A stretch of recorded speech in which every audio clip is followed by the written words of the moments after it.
क्या डमरू बजेगा? एक बार की बात है, देवताओं के राजा इंद्र ने किसानों से किसी कारण से नाराज होकर 12 वर्षों तक बारिश न करने का निर्णय लेकर किसानों से कहा, अब आप लोग 12 वर्षों तक फसल नहीं ले सकेंगे। सभी किसान चिंतातुर होकर एक साथ इंद्रदेव से वर्षा करवाने के लिए प्रार्थना की। इंद्र ने कहा, यदि शंकर अपना डमरू बजा देंगे तो वर्षा हो सकती है। इंद्र ने किसानों को यह उपाय तो बताया, लेकिन साथ में गुप्त वार्ता कर भगवान शिव से यह आग्रह कर दिया कि किसानों ने जानबूझकर मेरा अपमान किया है, इसलिए प्रभु देवताओं की रक्षा के लिए, देवताओं के मान सम्मान के लिए आप किसानों से सहमत ना होना। जब किसान भगवान शंकर के पास पहुंचे तो भगवान ने उन्हें कहा, डमरू तो 12 वर्ष बाद ही बजेगा। किसानों ने निराश होकर 12 वर्षों तक खेती न करने का निर्णय लिया।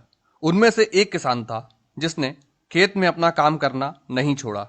वो नियमित रूप से खेत जोतना, निंदाई, गुड़ाई, बीज बोने का काम कर रहा था।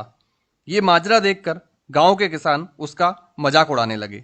कुछ वर्षों बाद गांव वाले इस परिश्रमी किसान से पूछने लगे, जब आपको पता है कि 12 वर्षों तक वर्षा नहीं होने वाली है, तो अपना समय और ऊर्जा क्यों नष्ट कर रहे हो? उस किसान ने उत्तर दिया, मैं भी जानता हूं कि 12 वर्ष फसल नहीं आने वाली है, लेकिन मैं ये काम अपने अभ्यास के लिए कर रहा हूं, क्योंकि 12 साल कुछ न करके मैं खेती किसानी का काम भूल जाऊंगा।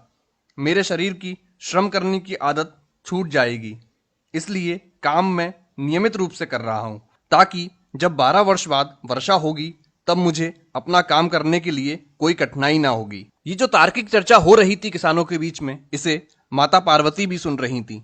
बात सुनने के बाद माता भगवान के पास पहुंची और सहज रूप से बोली, प्रभु आप भी 12 वर्षों के बाद डमरू बजाना भूल सकते हैं। माता पार्वती की बात सुनकर भोले बाबा चिंतित हो गए। अपना डमरू बज रहा है या नहीं, ये देखने के लिए उन्होंने डमरू उठाया और बजाने का प्रयत्न करने लगे। जैसे ही डमरू बजा, बारिश शुरू हो गई। जो किसान अपने खेत में नियमित रूप से काम कर रहा था, उसके खेत में तो भरपूर फसल आ गई। बाकी के किसान पश्चाताप के अलावा कुछ न कर सके। दोस्तों, कभी तो लॉकडाउन खत्म होगा, कभी तो सामान्य जनजीवन शुरू होगा।